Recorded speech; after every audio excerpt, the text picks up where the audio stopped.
It's Sports Bizarre. Welcome aboard, everyone. Anyone isn't happy, we call it all off immediately. The hunt for the weirdest. There you go. Can you put out a fact sheet with this? Blown my mind. I can't keep up. Strangest. Catastrophic, amazing, bizarre. Multiple layers of stupidity coming together. What could go wrong? Most unbelievable. It's like a Coen Brothers movie. Stories to ever occur. They're only going to get weirder from here. Get comfy, everyone. Some good, some bad, and some just bizarre, which we love. In the world of sport. How many chimneys could you do in a day? I've researched the Tour de France, not chimneys. Sports Bizarre. Right, police are called in. For the players. Dennis Rodman is telling you to calm down. Testicle soup. Can I just stop you for a second? Don't act like you've never done this. I feel like once again we've strayed away from what I've researched. It's time for the leaders of the hunt. An old couple who've got our spark back. It's Titus O'Reilly and Mick Molloy.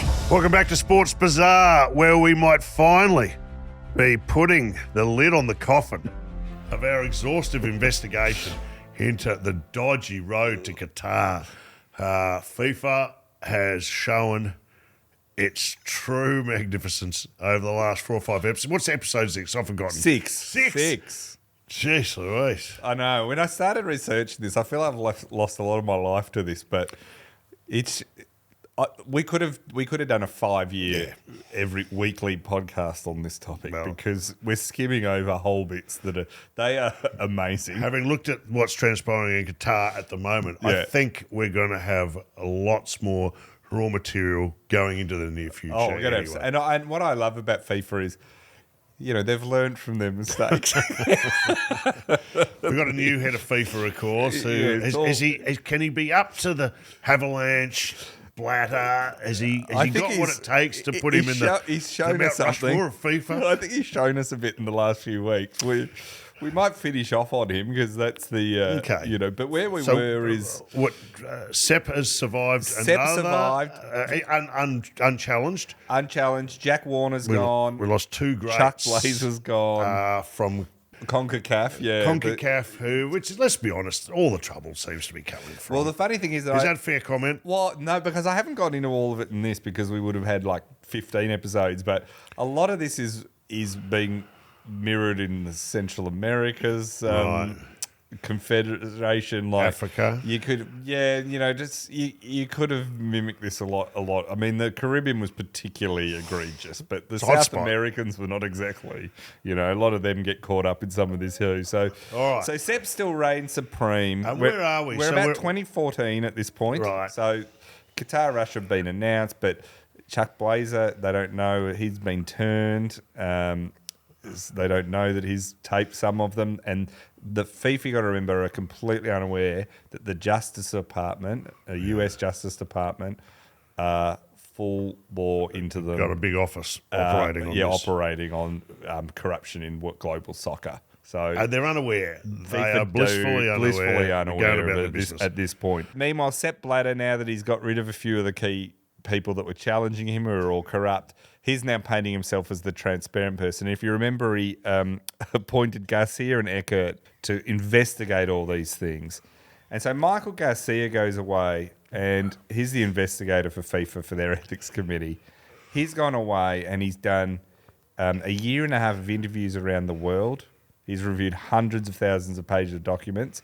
He's had billings up to $10 million for this investigation to run the office to do it. And he finally submits his anticipated report to into the bidding process around the 2018 and 2022 World Cups to the FIFA Ethics Committee. Remember, it has to go to Hans-Joachim Eckert, who's the sort of the judge for FIFA Ethics Committee. Yeah. So he presents this 350-page report in September 2014. He says, here's the report, and go through it all. Eckert comes out and says... at the start, he says, you know what, this is great, thanks for having it. Only about 4 people see it.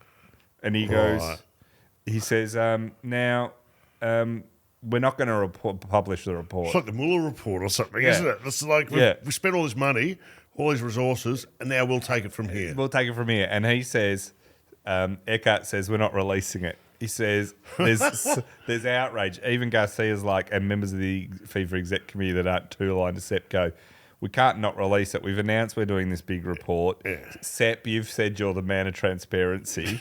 The 2018-2022 World Cup bidding process is pretty hot. Yeah. You got to put it out. They say no, so they bend a bit, and Eckhart says, you know what? I'll put out a summary about it. I'll put out a summary about paraphrase. it. I'll paraphrase it. So on 13th of November 2014, This is hilarious already. Eckhart releases a 42-page summary. It's a 350-page report of his findings into Garcia's report. The summary clears both Russia and Qatar of any wrongdoing whatsoever, and leaves them free to stage the World Cup. It did note that Russia provided only a limited amount of documents available for review. More than FIFA did. Yeah. Garcia comes out and says this summary is ridiculous. It doesn't represent it contains numerous materially incomplete and erroneous representations of the facts. Wow. So he says this is not a summary really of my report or what its findings. Where are the other 260 pages you've shredded? He appeals. Garcia appeals to FIFA that within their process, The ethics committee? to release the full report, and FIFA reject his appeal, and he resigns in protest. Jeez. So this does not look like Sepp has learnt any lessons about So the bloke transparency. who's provided the report looking into the corruption around those. purchases, it's not transparent, and he's the one who has to leave. Yeah. Okay, cool. The thing is, we find out later that the report isn't that amazing. It lays out all the corruption. A lot of it we've covered before or know about subsequently. But you got to remember, Garcia had no subpoena power. So Ricardo Teixeira, Mohammed bin Haman, Jack Warner, a bunch of others, they all just refused to talk to him. Russia and Qatar, they just don't talk to him. Yeah. And they know how to cover this stuff. They just go, no. Been here before. It's not our first rodeo. So the Eckhart summary, not the original report, but the Eckhart summary, he picks out, and this is them playing against, picking off the people they don't like. Yeah. After just the summary saying Russia and Qatar did nothing wrong, he then attacks England and Australia, and they're unsuccessful, and said they have potentially problematic facts and circumstances. Wow. And points out a whole bunch of things. And why did he do that? Because they'd complained? Because or they'd been they were vocal? part of this Western coalition that were saying... We're getting this again. Yeah, and then stupidly, Australia and England cooperate with Garcia's report.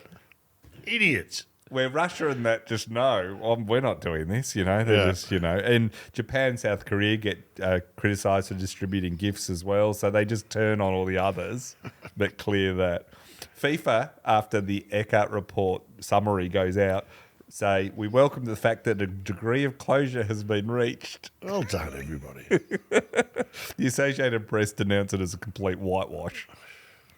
So meanwhile, in New York and Washington, the Justice Department are working away. Behind the scenes. What's the mood publicly? Can I ask you what the mood publicly... Like, at papers, are they getting a lot of flack at this stage? They're constantly getting flack. Sepp Blatter now is seen as this kind of... Like, the fact that there was a huge amount of the Garcia report being not released. Yes. Their own investigation, not releasing their own investigation. So this is all making the papers. They're not getting away with huge. it. And Garcia resigning and all this. It's like, hang on. Yeah. You launched an investigation. You did a report. Now you won't release the report. You put out a summary that your investigator says doesn't represent the report. Your investigator's left. So their reputation is in tatters, but it's amazing they ever had a reputation. It's a right? FIFA masterpiece. It's a FIFA special. This is right? what they do. This is why I saw someone on Twitter this week. One professional footballer came out and said, "I just feel so let down by FIFA," and I just thought, how? They don't have. What were your expectations? They could, What more did you expect from this lot? Never expect anything from these people. That is the thing about FIFA, It's always going to do the worst thing.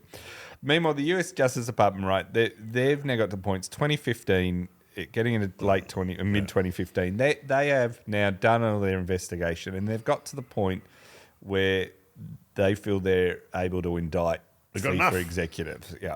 And so they're trying to work out how to indict them, because the problem is these people are spread out across the world, right? Yeah. So in 2015, in Zurich, in Switzerland, there's going to be a FIFA Congress. They think this is a chance for us to go and get them all in the one spot and actually serve all of these. There's also going to be a FIFA presidential election at this as well, so that's all happening at the same time. So Sepp Blatter up again? Sepp Blatter's up against Prince Ali bin Al Hussein of Jordan. Okay. For this one, and you got to think like Blatter, he's been on the nose with all of this, but he's vulnerable, and he said he's not running vulnerable again. Remember last time he said right. in 2011 he said he wasn't running again, or he's running again. So the Americans are looking at this and going, okay, how do we do this? They're all going to be in Switzerland, so they managed to convince the Swiss authorities to serve the arrests or the indictments on them all, arrest them all. So they worked this as the way, and they thought this way we don't have to go to all the different countries and deal with them, right? Sure. So they do this all. They work with the Swiss authorities and they give an appointment. And so on May 27th, the US Department of Justice closes a 47 charge, 164-page criminal indictment charging 7 FIFA executives. Sepp Blatter is not one of the ones to charge, with having received $150 million in bribes over a period of more than 2 decades. Jesus. 7 of them are arrested at the hotel in Zurich, where they were all based and all sent to jail holding. Another 7 officials and sports marketing people, because all this money's going through the sports marketing companies. They are also got for indictments going back to offences back to 1991. So this is the marketing groups buying the television contract, bribing for the television contracts and everything. Racketeering charges are filed against the entire group. The Department of Justice alleged that 2 generations of soccer officials and their co-conspirators have turned FIFA into a corrupt enterprise. This has got to be the biggest sting in sport history. Yeah, and this is all on television. This is filmed when they walk in and arrest them. It wasn't meant to be, but it leaked through the Swiss, and the Americans weren't happy about that, but it all came out. Jack Warner, he hands himself into police in Trinidad. Because he doesn't want to get caught up by the Americans. Police minister?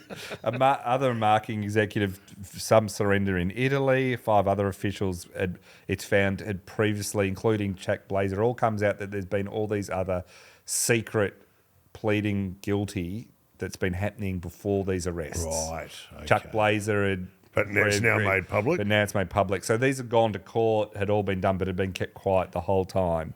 So all these people, it suddenly comes out, for 2 of the FIFA vice presidents arrested, Eugene Figueiredo and our friend Jeffrey Webb of the Cayman Islands. Wasn't he cleaning it up? He's the head of CONCACAF after Warner. They're So still at it. CONCACAF's had Jack Warner go down. The guy that's come to replace him has just been arrested by the US Justice Department on this. CONCACAF is where all the trouble starts. That's right. A second indictment comes in as well, listing another 16 officials from CONMEBOL, which is the South American Conference. Yep. And CONCACAF. So another 16 officials are charged not a few months after this. 2 other vice presidents of Good FIFA Lord. are also arrested. So there's all these arrests going down everywhere. Warner's sons, it comes out, have been arrested and already pleaded guilty. And what were they doing? Have been charged. They were dropping money off in the US, but they were going with cash. And if you put under 10 grand, it doesn't get... So but you have to go to a bunch of different banks and just put in like $9,999. But then smart bank account people go, hang on, there's a lot, so they were going there. They should turn on their dad. Yeah, that's right. Well, they tried to get him to all turn on him and stuff like that. So there's a whole thing going on in the back here. Federal indictment lists 47 counts, and in it are bribery, fraud, and money laundering. Okay, So it's there's all, the big 3. all that's happening.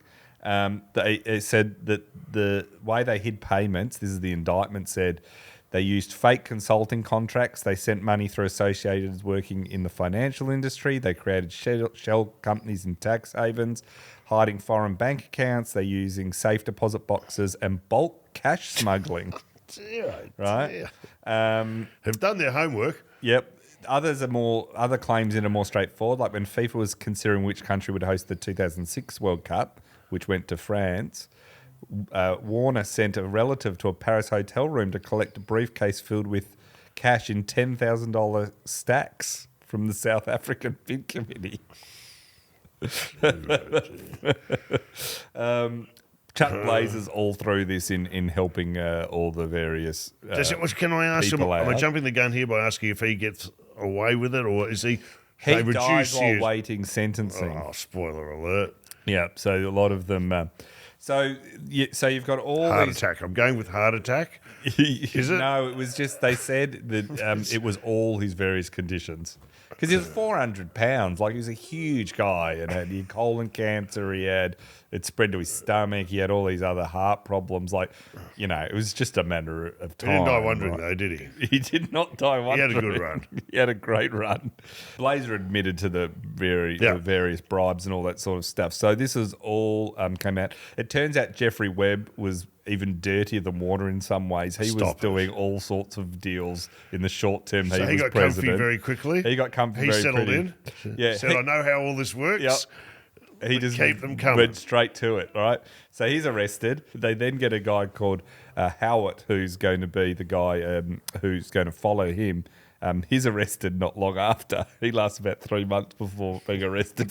So they have three. So three successive presidents of CONCACAF, Warner, Webb and Howard, have all been indicted, and three successive presidents of CONMEBOL, which is the South American, are also been corrupted, indicted and disgraced, all of it. So it was all going down.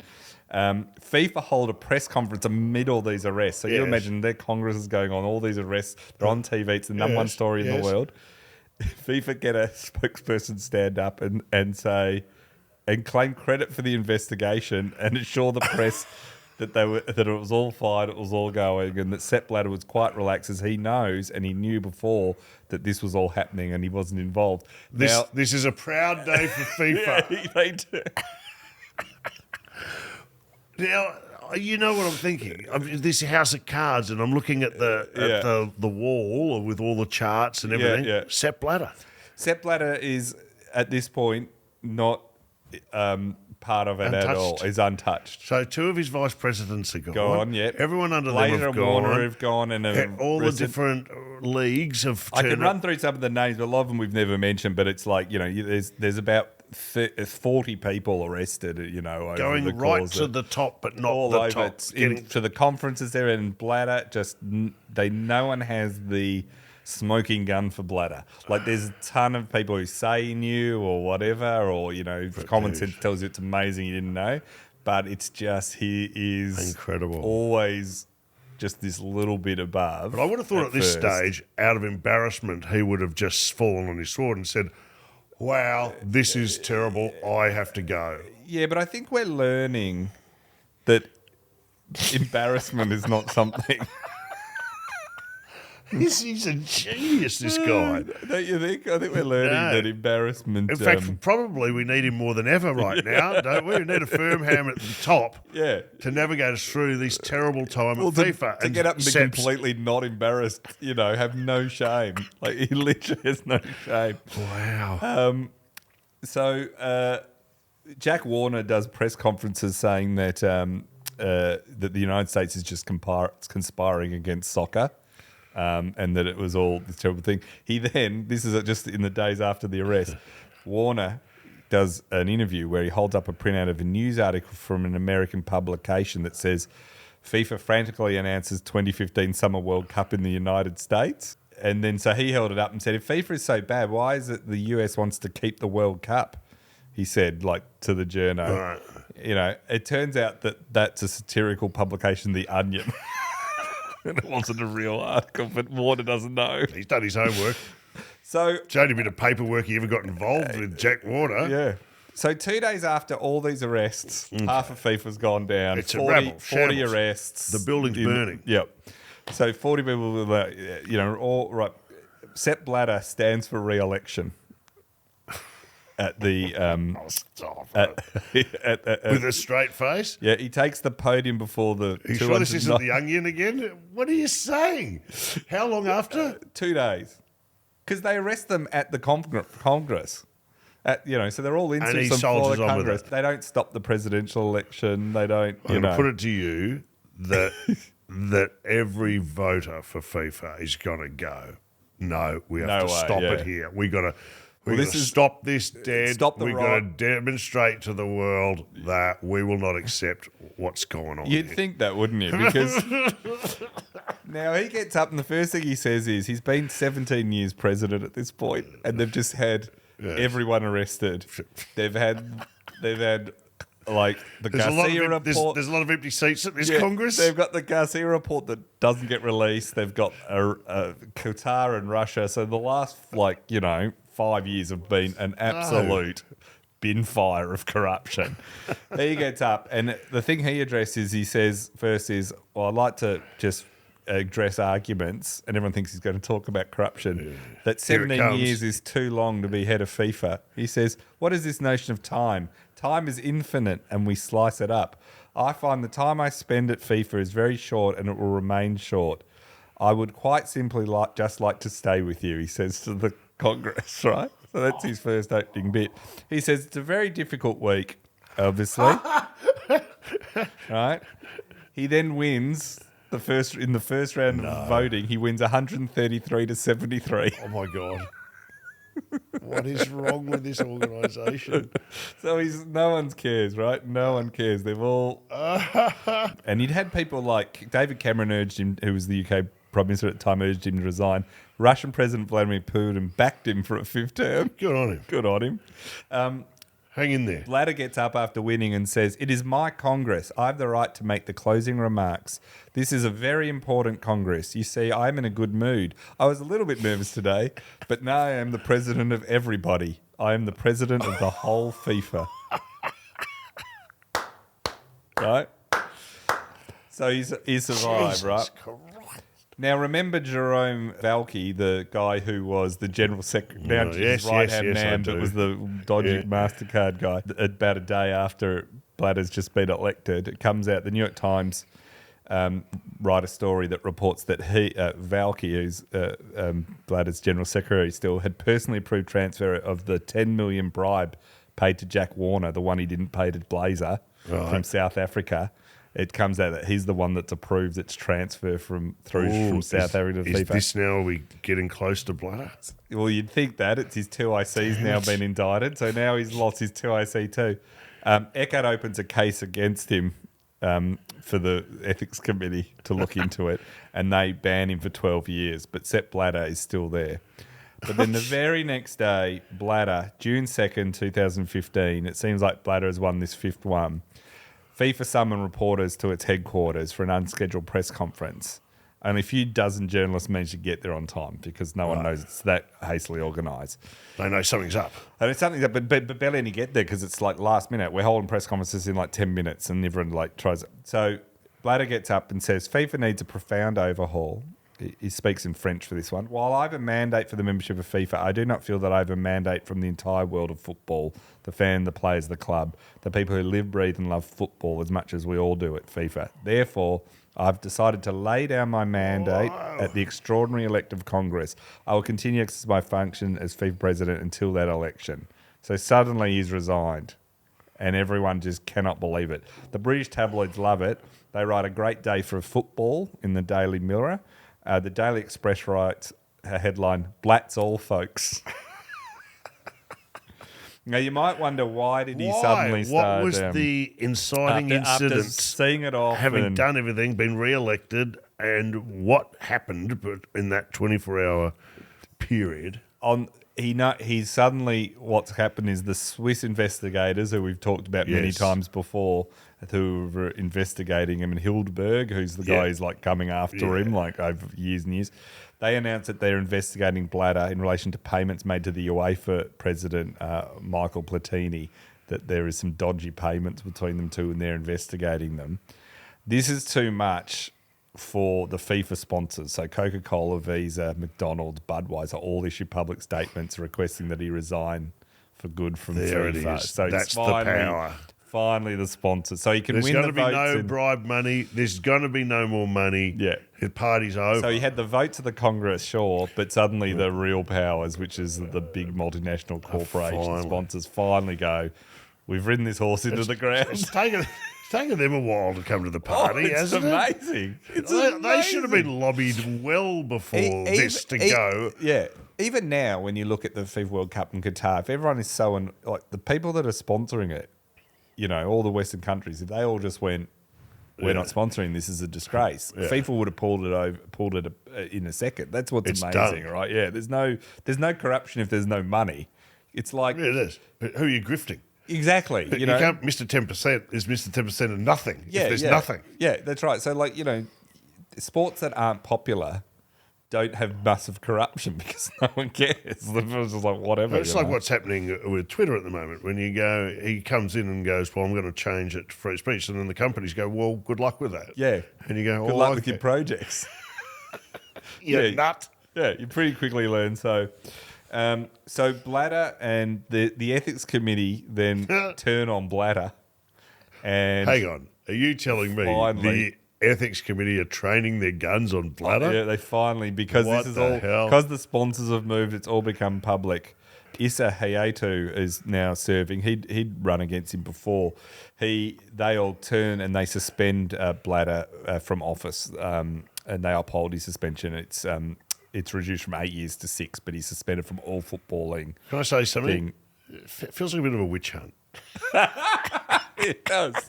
But Feels like a scapegoat thing- here so that the- they're looking for. But the thing is, they've only got this Swiss investigation that is investigating at this point this payment, which is still on foot. Which is he got acquitted of it just a few weeks ago, but it's being Really? appealed. So Blatter is still fairly. If you're actually looking for hard evidence of Blatter doing something wrong, Nothing. you're still pretty struggling. There's not a lot of it, right? Like it's all either open, like I've given this much money, but it was a grant. Yeah. But there's not a lot of evidence that. He is still not to this day. As we sit here now, Yeah, he's still This pretty man- like a clean skin in the main. Like apart from the fact that it's do you know just what he could? unbelievable. You know what he could do? Run again. Yeah, but he talked He'd about get it in all in. this. I'm telling you. Now, on the back of all of this, in December 2015, so when this is all going down, a letter from Mr. Haviland is made public. Okay. In which he implicates Blatter in the scandal that's been going on since the 90s into Because ISL. he got rolled 'cause he by got Blatter. rolled. He's been sitting there quietly fuming. He wrote, Blatter had full knowledge of all activities and was always apprised of them. So that's from Haviland. That's got to have some weight. Well, at the same time, Haviland goes, well, he would say that. He's like, he's bitter and that. Now, in what is amazing, Blatter has resigned, right? Now, I feel kind of sad he's gone now. I know, I do. it is I sad. mean, I know he's there. but he doesn't. He leaves us with the ultimate punchline here, right? Just 3 days after he announces his resignation, a movie called United Passions about the history of FIFA is released in America. Is it? 3 days. It cost, it had a $16 million budget. 90% of it was covered by FIFA.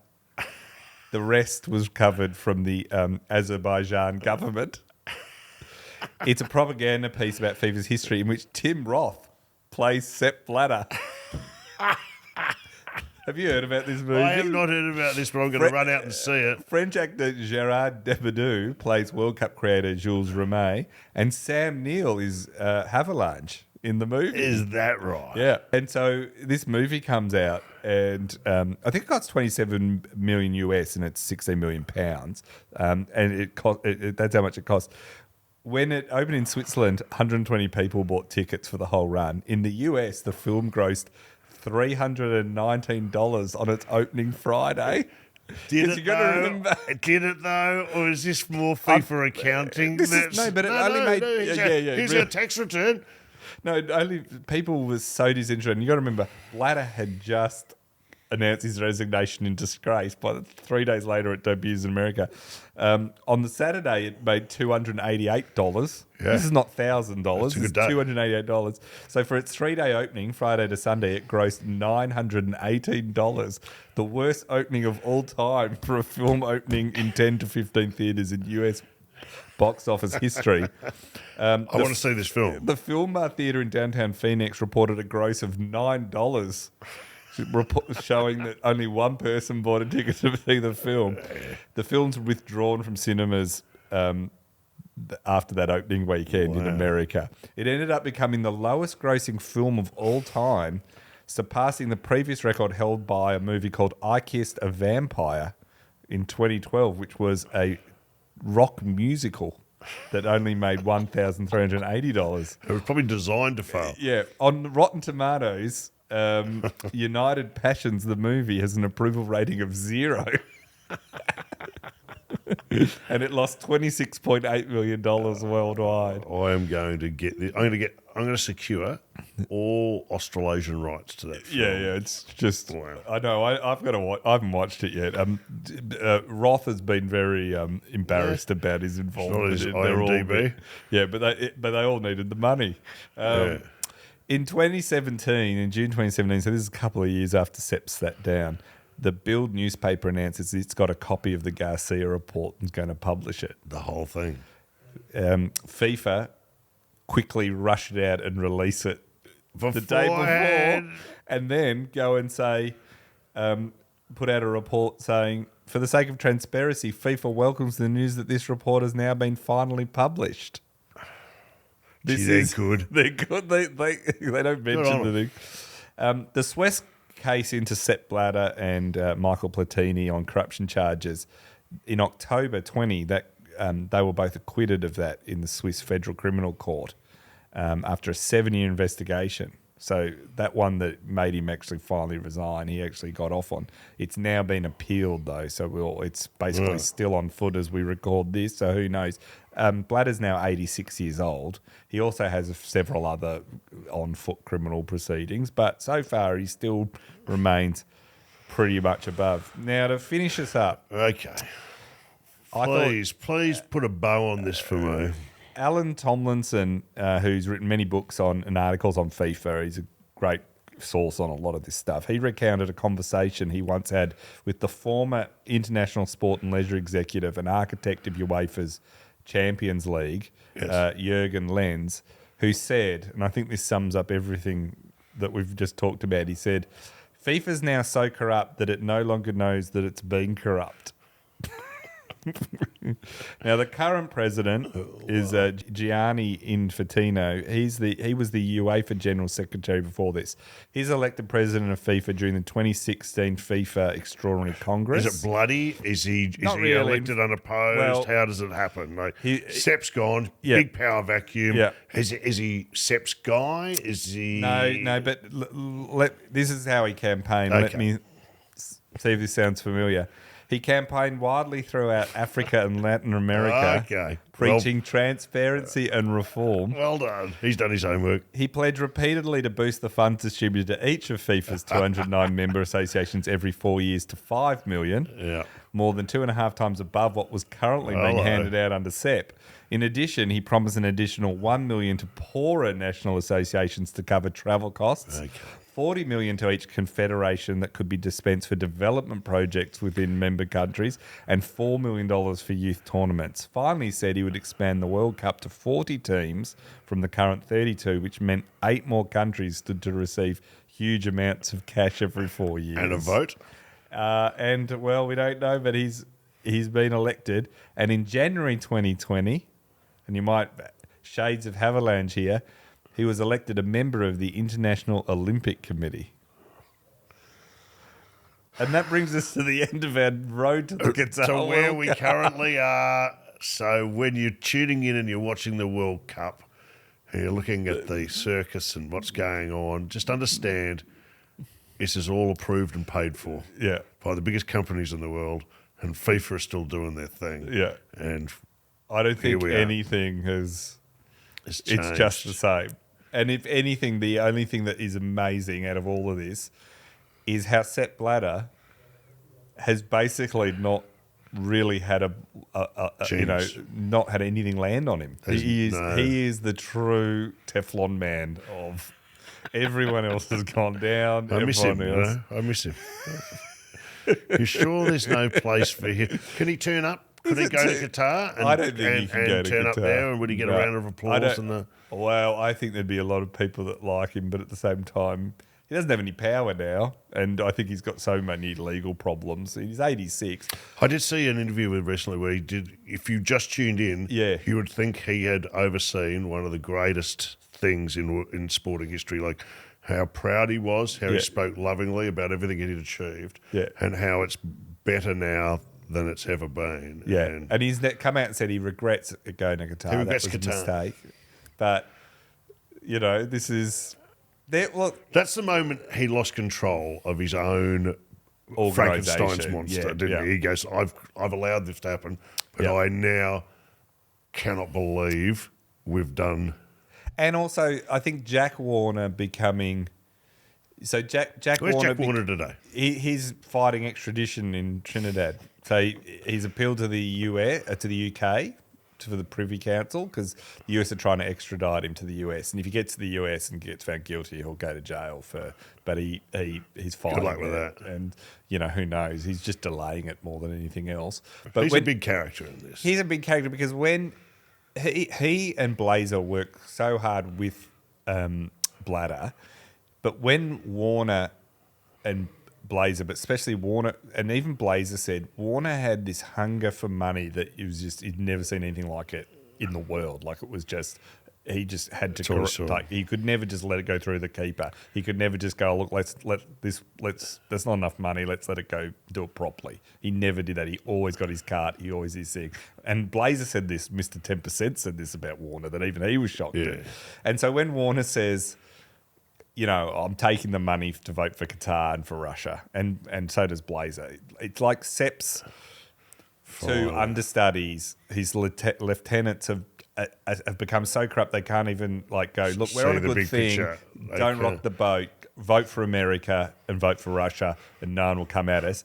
They can't help it. They're like, no, but if the system works on taking bribes, and it'll blow over as it always has. And we can't be stopped. You can't be stopped. And then the greed then continues when Warner then decides, I'm going to flip from Sepp Blatter, and that splits Blazer and Warner apart, and that's the beginning of the real end. You can't. I just am exhausted. This story is epic. It's one for the ages. It's bonkers. For any time in history, there's been no bigger fiefdom. FIFA and Sepp Blatter. Well done. Thank you very much. Thank you to everyone for coming on this. Well, I don't like when people say journey, but I feel like this was a journey. It's a journey. It's one with many highlights. And I'd like to point out, this is the last podcast for the year. We're going to go and have a lie down now after all that and come back. Hopefully refreshed. Knowing us, probably less fresh. But late January, let's call it like Australia Day-ish, with some more wild, untamed stories from the world of sport. Bizarre, absolutely. Most likely. Thank you, Titus. We're on all the socials. Follow us there. If you'd like to leave a review on iTunes, it helps us out. And if you've got an idea for a story you'd like us to do or got some feedback, send an email to us, info@sportsbazaar.com. Cheers.